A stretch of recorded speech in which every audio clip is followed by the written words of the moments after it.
Libro de los Hechos, capítulo 7, versículo 17. Libro de los Hechos, Hechos de los Apóstoles, capítulo 7, versículo 17. Cuando lo tenga, dígame amén. Hechos capítulo 7, versículo 17. Ya lo tiene, ¿verdad? Muy bien, mis amados hermanos. Dice entonces la palabra de Dios, Hechos 7, 17. Vamos a leer hasta el verso 19. Pero a medida que se acercaba el tiempo de la promesa que Dios había confirmado a Abraham, el pueblo crecía y se multiplicaba en Egipto, hasta que surgió otro rey en Egipto, que no sabía nada de José. Este rey, obrando con astucia contra nuestro pueblo, maltrató a nuestros padres, a fin de que expusieron a la muerte a sus niños para que no vivieran. Muy bien, vamos a orar. Padre, gracias, Señor, por este tiempo que tú nos das, porque pudimos, Señor, levantar nuestras oraciones, peticiones, nuestra alabanza y nuestra adoración hacia ti, Señor. Ahora que vamos, Señor, a estudiar, a meditar, a escuchar tu palabra, Señor. Suplico que tu palabra sea como un martillo, Señor, que entre hasta lo más profundo de nuestro ser y que sea como un espejo para que tu palabra, Señor, nos anime, nos confronte, nos conforte, Señor. Que tu Espíritu Santo, Señor, abra hoy nuestros oídos para escuchar, nuestra mente para entender y nuestro corazón para sembrar tu palabra. Te damos las gracias, Señor, nos ponemos en tus manos. En el nombre de Jesús, amén y amén.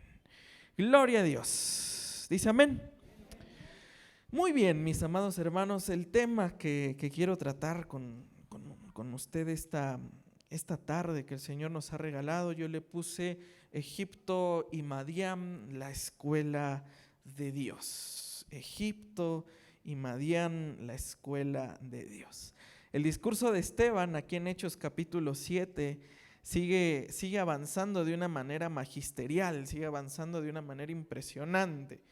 Esteban era diácono, era del servicio de la iglesia, pero Esteban demostró que era una persona con mucho conocimiento de la Biblia, mucho conocimiento del Antiguo Testamento, y nos platicó acerca de Abraham. Después nos fuimos con José, y bueno, ahora vamos a tratar en dos partes, porque es probablemente el personaje que más tiempo le dedica, a Moisés. A Moisés, que es curioso que Moisés es un nombre egipcio, y Dios generalmente tenía la costumbre de cambiar los nombres, ¿se acuerda?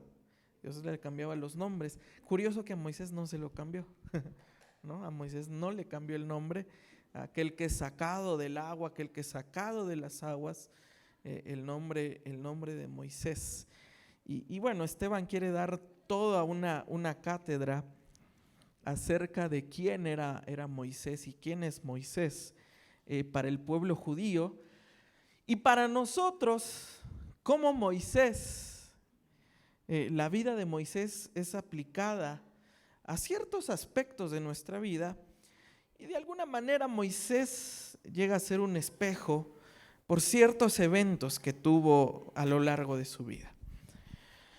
Corría el año de 1941, 1942 en Polonia, cuando la Alemania nazi ya había invadido mucho territorio de Europa. Polonia ya estaba ocupada por los nazis. Y había unos hermanos judíos que eran campesinos, eran polacos, pero eran judíos. Tubia, Asael y Sus, eran tres hermanos que se dedicaban al campo, se dedicaban,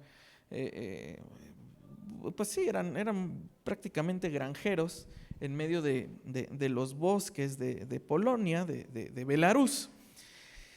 Y ellos pues se enteraron de que los alemanes habían invadido Polonia y a los judíos los estaban cazando, los llevaban a guetos, ahí a viviendas indignas, y los estaban llevando a campos de concentración, y bueno, usted conoce parte de esa historia terrible que se dio.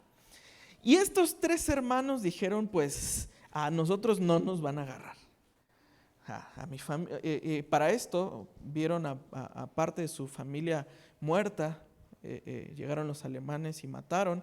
Ellos habían salido al bosque a buscar provisiones de cacería, y cuando llegaron a su casa encontraron a su familia muerta y entendieron, aquí no podemos vivir. Pero dijeron, no nos vamos a dejar agarrar, no vamos a caer en el engaño de que nos van a llevar a un campo. No, ellos escogieron sobrevivir en lo espeso del bosque. Ahí, les repito, en los bosques de Belarus. Empezaron ellos junto con otro grupo de amigos, se estuvieron escondiendo en los bosques.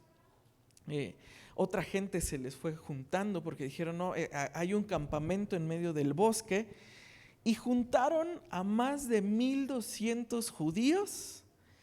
Hicieron una aldea de más de 1,200 judíos.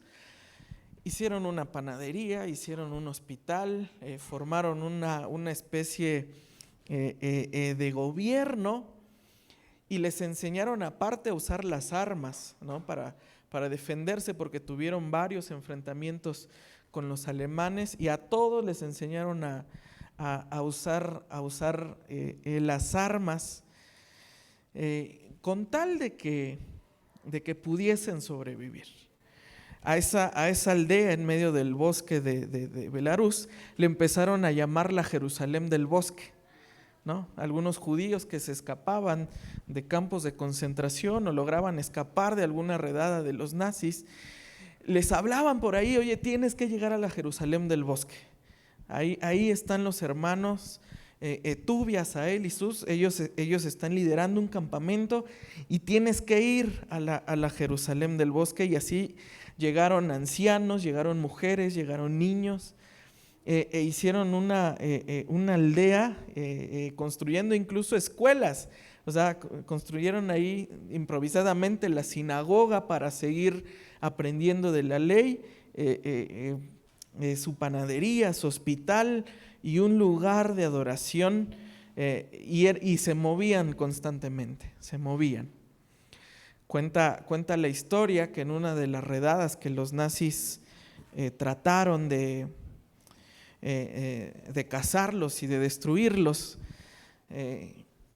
en la persecución en medio del bosque se encontraron un pantano, de esos pantanos donde uno pisa que piensa que está firme y uno se hunde. Y Tubia, el hermano mayor, le empezaron a decir que él era el Moisés de ese pueblo, de esa banda, le decían los alemanes. Y cuando Tubia llegó al pantano, cuentan los historiadores que le empezó a dar miedo, y que uno de sus hermanos le dice, Tubia, hoy Dios no va a abrir este pantano como con Moisés, tienes que avanzar, porque nosotros te vamos a seguir. Y avanzaron, se metieron en medio del pantano y pudieron escapar y sobrevivir de la persecución de los alemanes. Como unos granjeros, Tubia, que le empezaron a decir el Moisés, fue aquel que podemos decir que Dios usó para rescatar a más de 1,200 almas, mujeres, ancianos, niños, varones también, para poder proteger y tener remanente de Israel en ese tiempo. Terminando la guerra, ellos se fueron a Estados Unidos. Uno de ellos se unió al ejército de los soviéticos y murió en batalla en la toma de Berlín. Pero Tubia y su otro hermano Asael sí se fueron a Estados Unidos, pusieron negocios de transporte y económicamente les fue muy bien. Nunca buscaron ellos fama, nunca buscaron ellos, quiero que documenten mi historia, sino que posteriormente, por los testimonios de los sobrevivientes, es que dieron con ellos y la historia se pudo documentar. La historia pudo llegar a los libros, pero ellos realmente nunca buscaron el reconocimiento, ¿no? Entonces uno se puede poner a pensar en la historia de Moisés, en la historia de los hermanos, de estos hermanos de Tubia, de Asael, de Sus, que uno nació en la peor época para nacer. ¿Nunca ha pensado eso? No, nunca he pensado eso. Yo nací en la peor época que pude haber nacido, ¿no? A lo mejor los que son por allá de los 70s, 80s, cuando les tocó el terremoto del 85, dijeron, nací en la peor época que me tocó, ¿no? Ya sobreviví al terremoto, uno pudo haber dicho. Y por allá del 94, cuando todos los bancos se dieron en quiebra, que toda la gente perdió sus ahorros, que toda la gente perdió su dinero, que toda la gente perdió lo que tenía. Aquí en México por eso muchos se fueron a Estados Unidos. El índice de suicidio subió porque la gente dijo, yo ya no tengo para pagar. Entonces, o era de empezar de cero, o era matarse, o irse a Estados Unidos. Por eso la migración a Estados Unidos en los 90s creció muchísimo, por toda la crisis que hubo en México. Y probablemente usted dijo que nací en una época, híjole, Dios mío, ¿no? Y luego el error de diciembre, allá por el 2000, se recordará también, la crisis del 2008. Y todavía seguimos pagando varias deudas de nuestros antepasados que no se van a pagar pronto. Y uno podrá pensar, nací en la peor época que de verdad le tocó a mi país. ¿Por qué no nací en esta época pero en los Estados Unidos o en Europa o en otro lado? ¿Por qué me tocó nacer en medio de esta época? La vida de Moisés, mis amados hermanos, refleja esto. La vida de Moisés refleja que nacer en las peores épocas, que nacer en las peores circunstancias no significa nacer maldito, para que me entienda. No significa nacer que diga mala suerte, ¿verdad? Eso ha pasado, ¿no? Yo tengo una muy mala suerte, dirán algunos, ¿no? Bueno, el libro de los Salmos dice que el Señor sustenta su suerte, el Señor sustenta sus pasos, su camino, lo que usted es, el Señor lo sustenta. Y probablemente Moisés es uno de esos personajes que pudo haber dicho, ¿qué época me tocó nacer? Nací en esclavitud. Mis padres me echaron al río para, no sé si abandonarme o protegerme. Y Moisés pasó una serie de preparación ministerial, porque Dios decidió que Moisés naciera en medio de opresión, en medio de esclavitud, para ser el libertador del pueblo de Israel. Entonces, en estos versículos, mis amados hermanos, podemos ver, pero a medida que se acercaba el tiempo de la promesa que Dios había confirmado a Abraham, no pierde esos versículos, el pueblo crecía y se multiplicaba. Aquí hay algo muy interesante. El acercamiento de la promesa de Abraham es que el pueblo iba a crecer, ¿verdad que sí? Eso lo dice la Escritura: Abraham, y haré de tu descendencia como las estrellas del cielo y como la arena del mar, y tu descendencia va a ser tan grande que no se va a poder contar. Y Dios empezó a cumplir esa promesa cuando Israel estaba en Egipto. Fíjense qué interesante. Dios cumple la promesa a Abraham cuando Israel estaba en una tierra que no era la suya. Cuando Israel estaba en una tierra que Dios no le había prometido, en una tierra que Dios no les había dado, pero siendo extranjeros, ahí Dios comienza a cumplir la promesa. Y yo creo que muchos en nuestra vida hemos tenido, voy a llamarlo así, rachitas, ¿no? Donde uno dice, creo que ya voy creciendo, creo que las cosas están mejorando, creo que las cosas van bien.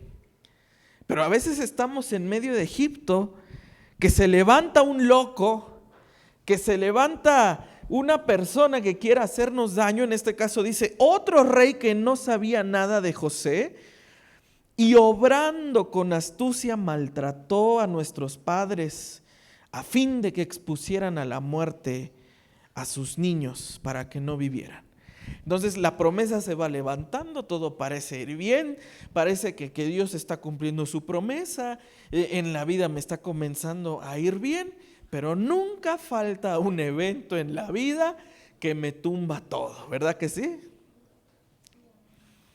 Y si no me dice amén es porque a lo mejor lo está pasando en este momento. Pasa muchas veces en ese sentido.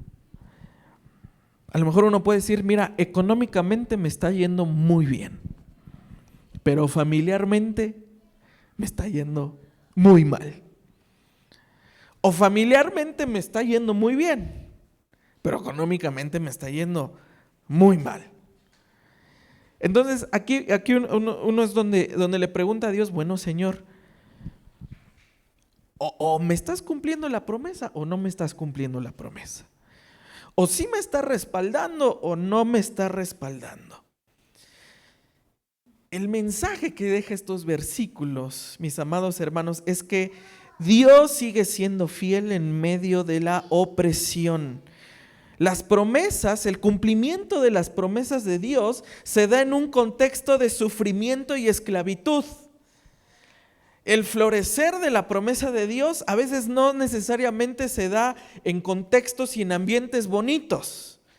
No se da en contextos y en ambientes, voy a llamarlo así, espirituales, en medio de la iglesia, en medio de una buena racha. A veces Dios cumple sus promesas en medio de tiempos de opresión para que usted y yo podamos entender que Dios es fiel en medio de cualquier circunstancia, que Dios no necesita buenos tiempos para cumplirle una promesa, que Dios no necesita darle un ambiente perfecto, darle el escenario perfecto para que le cumpla una promesa a usted.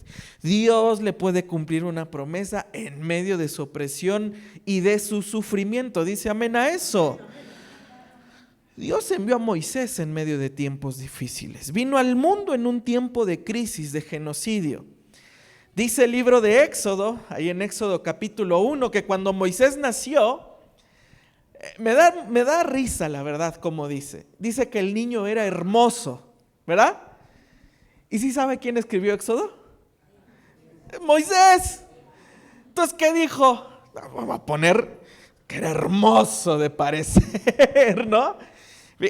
Y menos mal que es el más manso y humilde, ¿verdad? ¿Qué dijo Moisés? Mire, yo lo escribo, yo me describo. Hermoso a los ojos de sus padres. Ese Moisés era. Viene al mundo en un tiempo de crisis, en un tiempo de genocidio, pero la misma dificultad y el nacimiento de Moisés demuestra que Dios estaba obrando libertad en medio de esclavitud, libertad en medio de opresión, sanidad en medio de enfermedad. Porque ¿sabe algo? Dios escribe en medio del dolor. Dios se manifiesta en medio del dolor. Y con esto quiero decirle algo. Dios trabaja en tus temporadas de opresión. Aunque no lo veas. Aunque no lo veas, Dios trabaja en tus temporadas de opresión. Aunque sientas que la ansiedad, la presión, las angustias, las deudas te están afligiendo, Dios ya está preparando la salida que hoy no puedes ver. Porque una de dos, o tú eres el Moisés que Dios va a usar para liberarte a ti y a toda tu familia de lo que estás pasando, o probablemente Dios en medio de tu familia está levantando un Moisés que probablemente todavía no estás viendo. Dice amén a eso. ¿Me está entendiendo? No menosprecie ni desperdicie su vida diciendo me tocó nacer en la peor época. Me tocó nacer en la peor familia, me tocó nacer con los peores padres, con la peor familia, con lo peor de todo, ¿no? Hay unas familias que el papá sí trabajó, le va a dar herencia, y mi padre, ¿qué me va a dar? Vergüenza nada más. No me va a dar nada, uno podría decir. Pero Dios levanta libertadores en los tiempos más oscuros. Dios puede levantar y proclamar tu libertad en los tiempos más oscuros. Dice amén a eso. Dios puede proclamar libertad en medio de una familia que parece ya destruida. Dios puede proclamar libertad en medio de un matrimonio que parece ya destruido. Y no libertad de que se separen, sino libertad de que se restauren, ¿verdad? Libertad de que la familia se vuelva a restaurar, de que la familia se vuelva a unir, de que los hermanos se vuelvan a reencontrar y se vuelvan a restaurar. Pero eso solo sucede en los tiempos más oscuros, mis amados hermanos. En los tiempos más difíciles, en los tiempos más complicados. ¿Me está entendiendo? Sí me está entendiendo, mis amados hermanos. Fíjese, vamos, versículo 20. Fue por ese tiempo que Moisés nació. Fíjese, Esteban lo agarra tal cual. Era hermoso a la vista de Dios. Aquí ya le cambió, ¿verdad? Dice, yo no lo vi al niño, ¿verdad? Pero a la vista de Dios todos somos hermosos. Era hermoso a la vista de Dios. Y fue criado por 3 meses en la casa de su padre. Es decir, ahí en Éxodo dice que lo escondieron. ¿Se recuerda el texto ahí en Éxodo? Que lo escondieron ahí por 3 meses. Pero llegó un momento cuando estaba toda la matanza de los niños que ya no lo podían estar escondiendo. Dice, después de ser abandonado para morir, aquí Esteban dice algo bastante fuerte, porque en Éxodo da a entender que lo pusieron al río para que sobreviviera, ¿no? Aquí ya depende mucho del ojo del teólogo, del ojo del biblista, ¿no? Dice, después de ser abandonado para morir, la hija de Faraón se lo llevó y lo crió como su propio hijo. Dice cómo Dios usa la vida de sus propios opresores. Dios está usando la vida de los propios esclavizadores para salvar la vida del libertador. ¡Qué impresionante! La hija de Faraón se lo llevó y lo crió como su propio hijo. Y Moisés fue instruido en toda la sabiduría de los egipcios. Y era un hombre poderoso en palabras, y no nada más en palabras. ¿En qué era? En hechos. Fíjese, mucha gente piensa, y lo voy a decir así, que estudiar es un desperdicio. Y no sé por qué hubo muchos cristianos allá por los 80s, por los 90s, que dejaron de mandar a sus hijos a la escuela porque el Señor ya venía, ¿no? ¿Sí se recuerda eso? Digo, a mí no me tocó, gracias a Dios. Y a veces muchos padres llegan a cometer el error de querer tener al niño, a la niña siempre en casa y no lo mandan a la escuela. Que porque le da miedo, que porque le va a pasar algo, que porque un montón de cosas, ¿no? Y no quieren que el niño se enfrente al mundo tal cual y como es.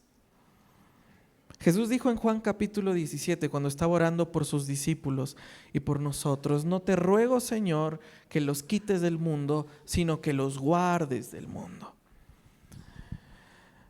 Moisés no vio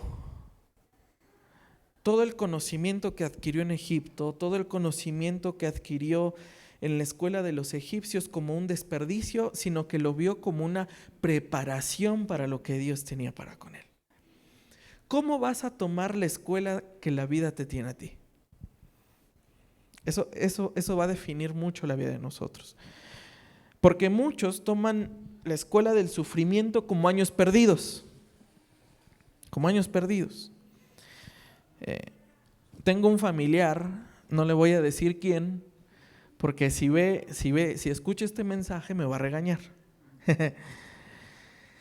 Pero siempre que yo me siento a platicar con esa persona y me empieza a platicar de su vida, a toda su vida le resta 20 años. De verdad. A toda su vida le resta 20 años, porque esos 20 años dice que fueron lo peor de su vida, que fueron lo peor que le pudo haber pasado y que fíjese, o sea, ha de andar en sus Pues sí, más allá de sus 80s. No es ninguno de mis abuelitos, se las aclaro. Están jóvenes todavía. Sí. Y el que ya está en la presencia del Señor, pues ese no me está platicando ahorita, ¿verdad? Si no, imagínense. Pero a toda su vida le resta 20. Y yo me pregunto, ¿no será que esos 20, en lugar de verlos como los peores años de su vida, diga: Señor, gracias porque en esos 20 años tú me maduraste, me formaste y me ayudaste para que llegara a más de 80? Analice usted esa temporada a lo mejor de su vida. Que es que me hizo perder 5 años, me hizo perder 10 años, la escuela me hizo perder no sé cuánto tiempo, ¿no? No, mis amados hermanos, la educación de Egipto sirve para el propósito que Dios tiene para nosotros. La educación de Egipto sirve para madurarnos, para formarnos. Si usted, el Señor le permitió el privilegio de ir a la escuela, a la universidad, aprenderla, fíjese, Egipto significa el mundo, ¿sí? Bajo ese entendido, si el Señor le permitió que usted aprendiese sabiduría egipcia, aprovéchela para beneficio del Señor, aprovéchela para beneficio de la iglesia. Esto muestra que Dios puede usar la formación cultural y académica para herramientas como su propósito. Lo secular, ¿sabe algo? Lo secular también puede ser santo cuando está en las manos correctas. Otra vez, lo secular también puede ser santo cuando está en las manos correctas. ¿Ah? Hay un chorro de mecánicos tranza, ¿verdad? Que uno va y lo transean, hermano, ¿no? Yo llevo ya como 15 años yendo con un mecánico que mi papá me dijo siempre con él. Y Dios me lo guarde otros 100 años más porque no conozco otro. Por su honestidad, por su honradez. Y sí me dice, es cristiano el brother, es cristiano. Y sabe, de la iglesia donde crecí, de la iglesia donde estuve y de aquí, todos vamos con él. Todos vamos con él. Porque él usó la sabiduría que aprendió con un mecánico tranza a hacer y ocupar su oficio para algo honrado. ¿Me entiende? Dios puede usar tus dones seculares, los puede santificar para que tú seas de edificación para los demás. ¿Se amén a eso? No fueron años perdidos los de la escuela, ¿no? Por eso mande a sus hijos a la escuela. No son años perdidos, hermano. No son años desperdiciados. Dios está usando una preparación integral. Dios está uniendo lo humano con lo divino y se forma un libertador. Dios está uniendo la sabiduría humana con la sabiduría divina y Dios está preparando un ministro para las naciones. Dios puede usar lo que tú aprendiste en Egipto para su propia gloria. Dice amén a eso. Usa lo secular para fines santos. Entonces no perdimos el tiempo en ir a la escuela. No perdimos el tiempo en aprender lo que hemos aprendido. No perdimos el tiempo en sufrir lo que hemos sufrido. No perdimos el tiempo en enfermarnos de lo que nos enfermamos. Dios trató con nosotros y nos maduró y le damos gracias a Dios por esos tiempos que Él nos trajo. Dice amén a eso. No es tiempo desperdiciado si está en el Evangelio. Es tiempo de preparación y tiempo de madurez. Dios no va a desperdiciar nada de lo que te pasó. Dios no va a desperdiciar nada de lo que te ocurrió. Aún mis errores, hermano, con todo y los errores Dios los va a usar para su gloria. Con todo y los errores Dios los va a usar para que puedas ayudar a otros a salir de lo que tú saliste. A lo mejor dices, yo me tardé 10 años, Dios te va a usar para que otros salgan en menos tiempo. Por eso Dios te sacó de eso, por eso Dios te sacó de allí, por eso Dios te formó como te formó. Entonces, lo que aprendes en Egipto, Dios lo usará para su gloria. Dice amén a eso. Dios usará para tu gloria, para su gloria cada uno de los dones que hizo. Dice versículos 23 y 24. Pero cuando iba a cumplir la edad de 40 años, sintió en su corazón el deseo de visitar a sus hermanos, los israelitas. Al ver que uno de ellos era tratado injustamente, lo defendió y vengó al oprimido, matando al egipcio. Ese Moisés era tremendo, hermano. Cumpliendo los 40, dijo, voy a ir a ver a los israelitas. ¿Sabe algo? Si nos regresamos un poquito a Éxodo para ver detalles, dice que cuando a Moisés lo pusieron en la canasta, mandaron a su hermana Miriam a que siguiera la canasta, ¿si se acuerda de eso? Cuando lo recoge la hija de Faraón, sale Miriam por ahí y dice, yo conozco una nodriza que le puede ayudar a criar al niño, ¿no? Y la hija de Faraón le dijo, sí, pues tráemela, ¿no? Y le trajo a su mamá. Y su mamá, era obvio que la mamá le iba a inculcar los valores de los israelitas. Entonces póngale que de 8 de la mañana a 2 de la tarde Moisés iba a la escuela de los egipcios y regresando, su mamá le enseñaba acerca de Dios, su mamá le inculcaba los valores del Dios de Israel, su mamá le inculcaba los valores correctos, si lo quiere ver de esa manera. Mire, ¿cómo vamos a llegar a un buen equilibrio? Porque hay padres que me han dicho, hermano, es que yo no mando a mi hijo a la escuela porque en la escuela se me pierde. Y sí pasa, ¿verdad? Sí pasa. Uno va a la escuela y se pierden, hermano. Porque usted como padre tiene la responsabilidad de llevarlo a la escuela del padre después de que regresa de la escuela de Egipto.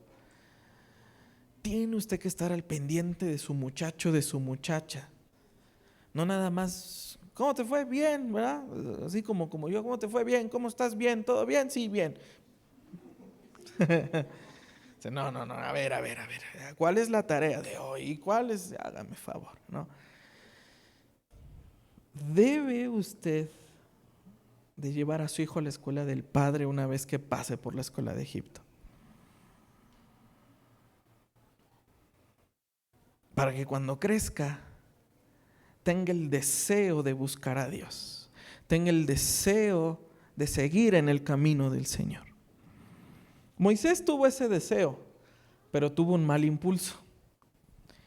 Vio que uno de los israelitas estaba siendo castigado, porque en ese tiempo pues Israel era esclavo de Egipto, y Moisés, con un deseo de justicia en su corazón, es decir, la intención era buena, el deseo era bueno, el deseo de justicia era bueno.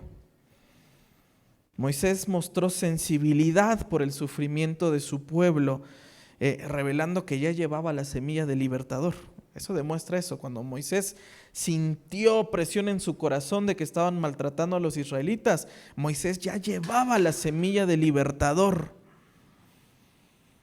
Pero todavía no estaba comisionado y comete el error de matar al egipcio.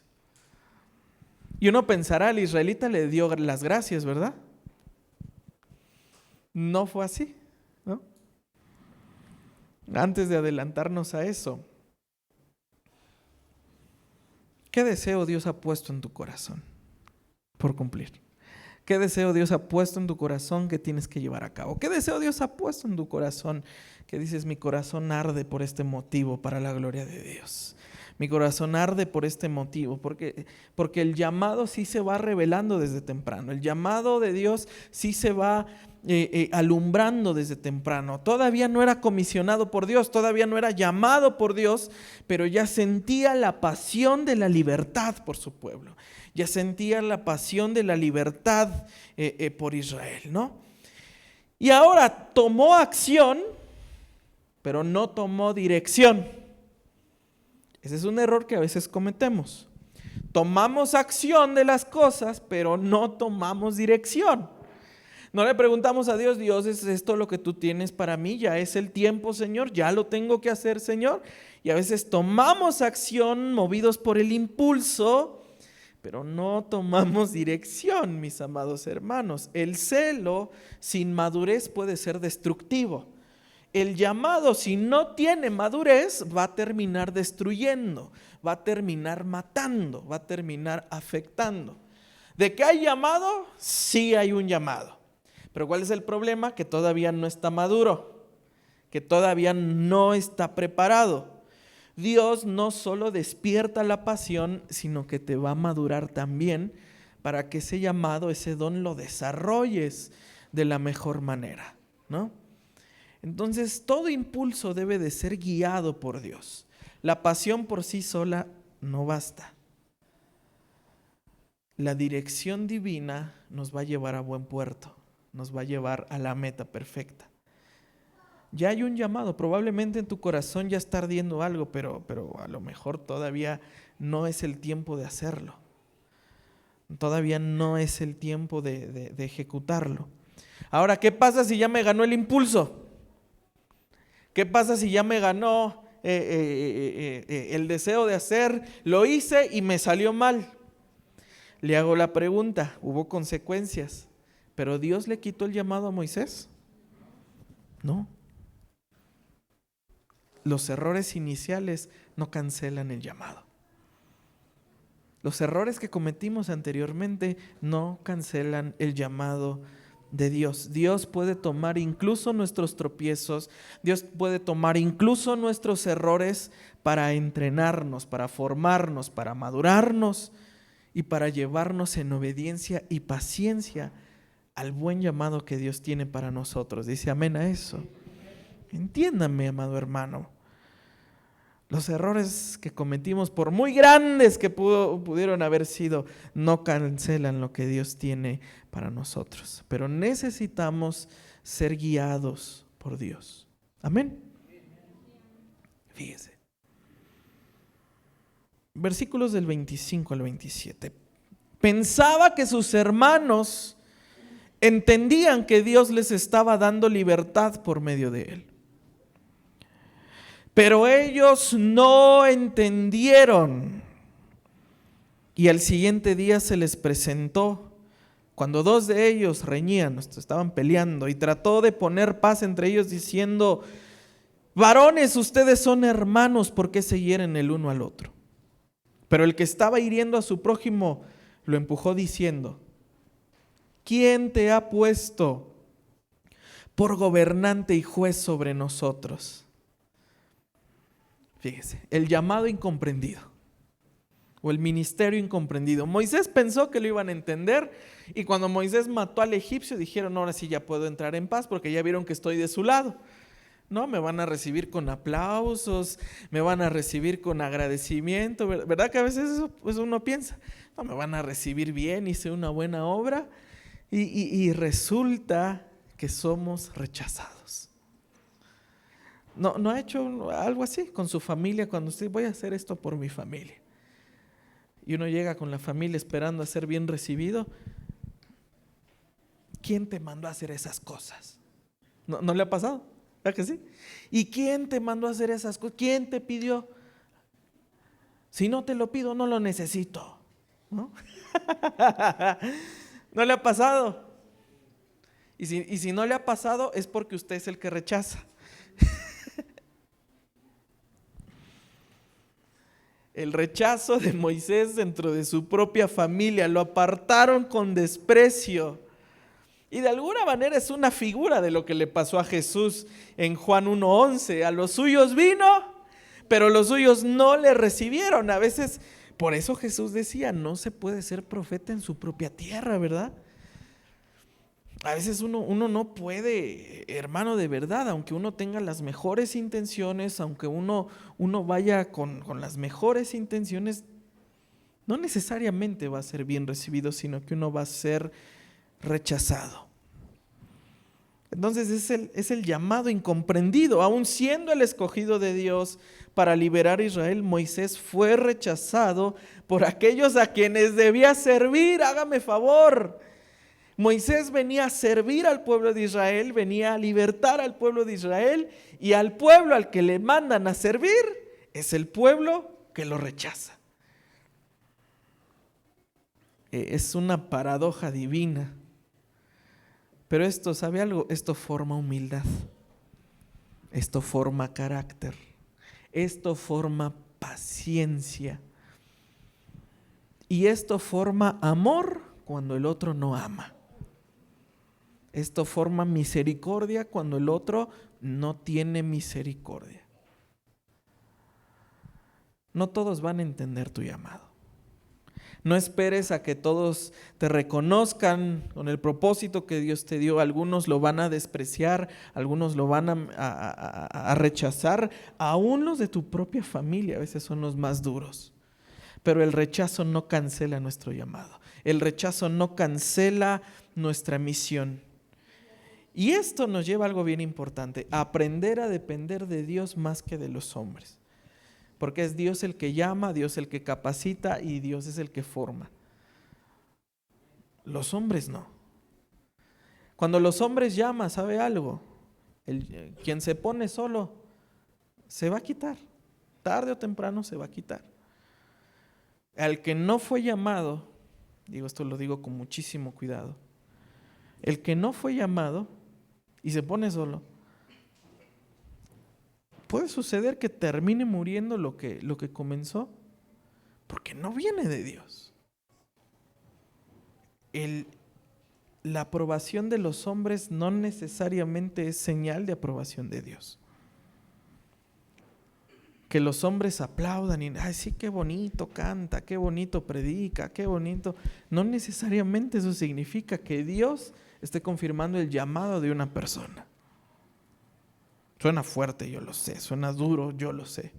Porque hasta incluso yo mismo me he visto envuelto en este tipo de preguntas. ¿Será que Dios me llamó? ¿Será que Dios me puso? Eso es algo bien importante. Yo le digo, Señor, ayúdame a que yo no sea de esos que se pone solo. ¿Me entiende? Y Moisés tuvo la duda, obviamente, también porque fue rechazado por su pueblo. El rechazo de los hombres es la otra lección en la escuela de Dios. El rechazo de los hombres es parte de la escuela de Egipto. El rechazo de los hombres es parte de la escuela de Dios para formar nuestro carácter, para formar lo que somos, para formar nuestra paciencia, nuestra misericordia, nuestro amor por los demás. Cuando más nos rechazan es porque Dios más nos está formando. Cuando el hombre más te rechaza es porque Dios más te está formando. Qué difícil de verdad, mi hermano, que de verdad es muy complicado esto. Versículo 28 al 29. Fíjese cómo le dice: ¿acaso quieres matarme como ayer mataste al egipcio? Al oír estas palabras, Moisés huyó y se convirtió en extranjero en la tierra de Madián. Ahora ya nos cambiamos de residencia. Se convirtió en extranjero en la tierra de Madián, donde fue padre de 2 hijos. Entonces, fíjese qué interesante la formación de Moisés. Fueron 40 años en Egipto, ¿verdad que sí? 40 años en Egipto. Tenía 40 y ahí dijo, no, ahora sí ya estoy listo, ¿no? Creo que 40 es una buena edad para empezar un ministerio, 40 es una buena edad para comenzar, 40 es todavía, o sea, es como el punto medio entre la juventud y la madurez, ¿no? Los cuarentones digan amén. ¿Verdad?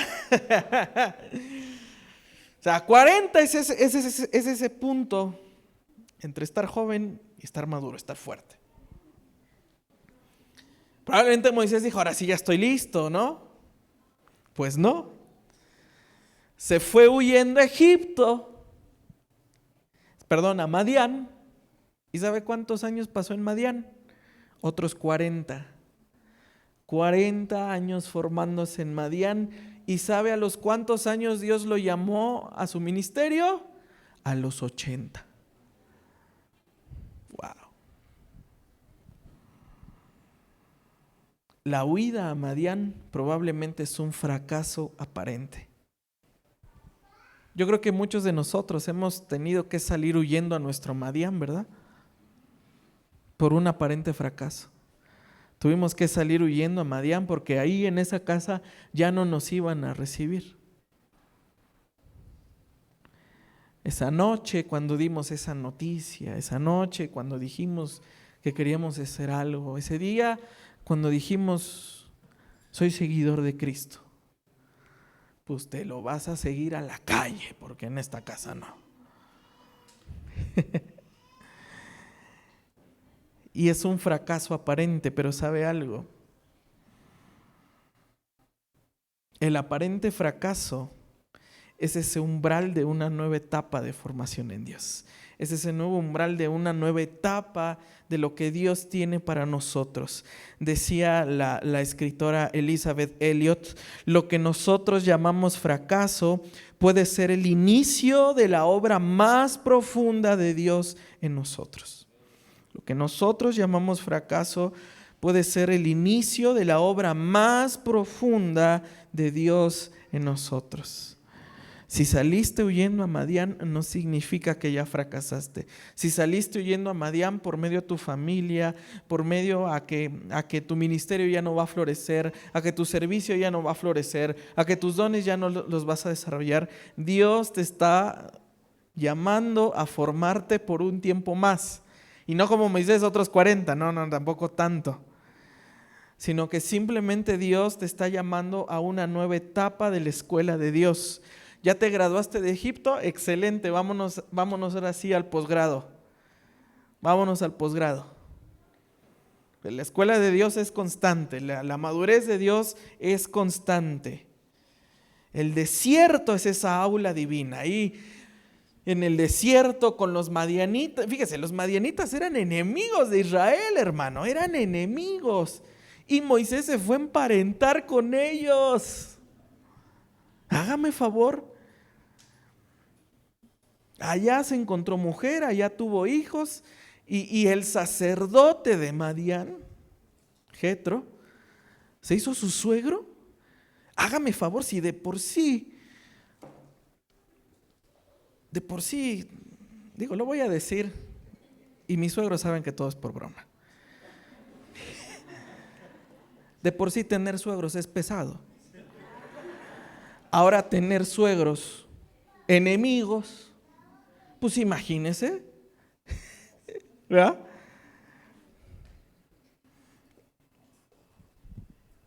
Pobre Moisés, ¿verdad? Uno dirá uno. Y uno se pondría a pensar, bueno, Moisés, bueno, ya te emparentaste con ellos, bueno, está bien, ¿no? Ya ni modo, pues peor es dormir solo, ¿no? Eso es lo que había. No tenía chamba y se tuvo que poner a cuidar las ovejas de su suegro. Uno diría, Señor, ¿y para eso me llamaste?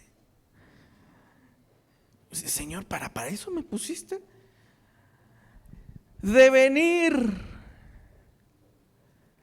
de ser príncipe de Egipto, con sirvientes, con lujos, con oro. Ya no tengo nada de eso, estoy en el desierto, no tengo dinero y ahora no puedo encontrar trabajo en ningún lado y Dios extendió la mano de misericordia de mi suegro y pues bueno, aquí estoy, Señor. Pero ¿para esto me llamaste? Uno se pondría a pensar eso, ¿verdad? Pero el desierto es la aula divina. Ahí lo pusieron de pastor de ovejas, diciendo, Moisés, para pastorear millones empecemos con pocos. Para pastorear a las multitudes empecemos con pocos. Y es más, ni tus ovejas van a ser, ¿no? Son encargadas porque son de tu suegro. O sea, ni siquiera tú eres el pastor. Eres el obrero que mandaron ahí de encargado. Entonces te las van a quitar. ¿Verdad? Te las van a quitar. Dios usa ese aparente fracaso como herramienta. Los errores de Moisés se convirtieron en lecciones de lo que lo prepararon para liderar con mansedumbre. Entonces, mi hermano, véalo de esta manera. El desierto no es castigo, es entrenamiento. Otra vez, el desierto no es castigo, es entrenamiento. Decía Henry Nouwen, el desierto es el lugar donde descubrimos que no tenemos nada más que a Dios y eso es suficiente. Eso es suficiente. Entonces, se lo he dicho muchas veces, su fracaso no es su final. El fracaso no es el final de su vida. El desierto que está atravesando lo está preparando para el propósito que Dios tiene para su vida. Y allá en Madián es el taller de Dios para madurarte, para formarte, para que digas, no, Señor, no todo está perdido, tú me estás madurando, tú me estás llamando, Señor. Y sabe, Moisés fue enviado desde Madián a Egipto a liberar a Israel. Entonces, lo que hoy parece la huida, mañana puede ser tu plataforma de envío para tu ministerio. A donde tú pensaste huir, Dios lo puede usar como la plataforma que de aquí fue enviado. De aquí Dios lo llamó y de aquí Dios lo envió. El desierto no es el castigo, es la escuela donde Dios forma libertadores. Es la escuela donde Dios forma a sus mejores ministros. Es donde Dios forma a sus mejores siervos, a sus mejores siervas. No los forma en el mejor seminario, no los forma en la mejor iglesia con lujos, no los forma en medio de toda la parafernalia que puede uno llamar que es iglesia. El mejor entrenamiento de Dios es cuando pensamos que todo está perdido. Moisés fue levantado en medio de la opresión, formado en Egipto, formado en Madián, impulsado desde temprano con un deseo de libertad.